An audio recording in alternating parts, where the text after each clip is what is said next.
No, it's a pleasure to have our speaker, Christian Schemmel, here to talk a little bit about the paper that he presented today.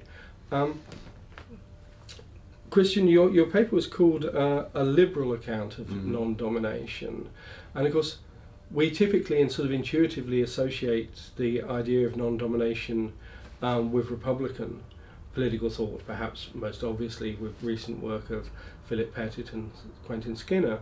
So perhaps you could just start by explaining what motivates giving a liberal. Yes.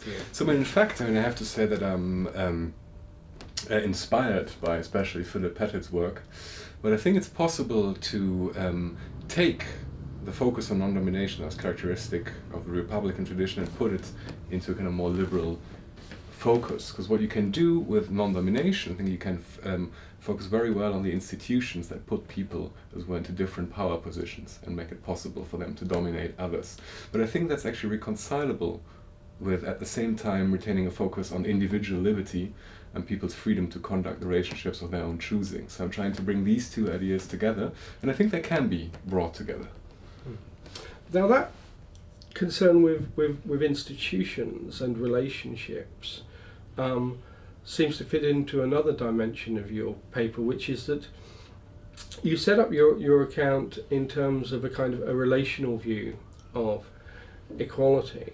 And perhaps you could say a little bit more about why you think a relational view is the way to go in relationship to liberal justice. Yeah, I think well, perhaps the dominant approach, kind of liberal approach to justice is still kind of a distributive one, where you focus on, well, individual holdings that people have, and their stuff. It doesn't need to be necessarily economically conceived, like income and wealth, but that's a kind of view at looking at equality, which I think can be replaced or can probably better be complemented by a focus on, well, egalitarian relationships in which you see how you relate to each other as equals in society and how you accordingly treat each other, which I think is, we have strong intuitions about what egalitarian relationships there look like, and it's worth to putting them into view.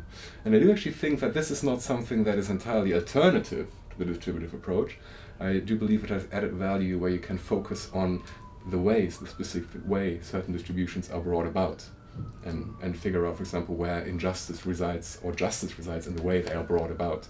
And that then makes it possible, I think, to connect that kind of normative view, normative political theory, also to research in sociology or political science about how institutions work, which I think is somewhat harder on the distributive account. And that's what I'm interested in. Okay. Now, if one sort of adopts, I guess, an early view of this kind of relational account can in various ways be derived from Rawls's work, and particularly his stress on self-respect as perhaps the most important primary good. But of course self-respect can be taken in a variety of different ways, both kind of conceptually and normatively. So kind of one way of spelling it out is to sort of try and elucidate the kind of positive value of equal relationships as ones that generate forms of respect for others and self-respect. Another way, which you take in the paper, is really to focus on what breaches of respect for others, like to sort of focus on the sort of negative dimension of respect.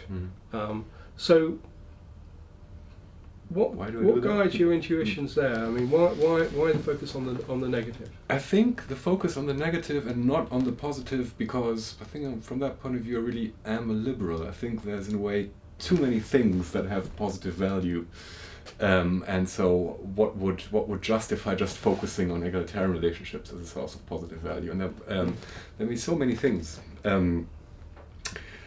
So therefore the focus on negative relationships and the focus on what we should not do to each other, because I think that we can connect to strong intuitions about injustice, what was actually going wrong in societies. And if you have that directly in view, I think it's much easier to connect the view to, well, the real world injustices that we in the end care about.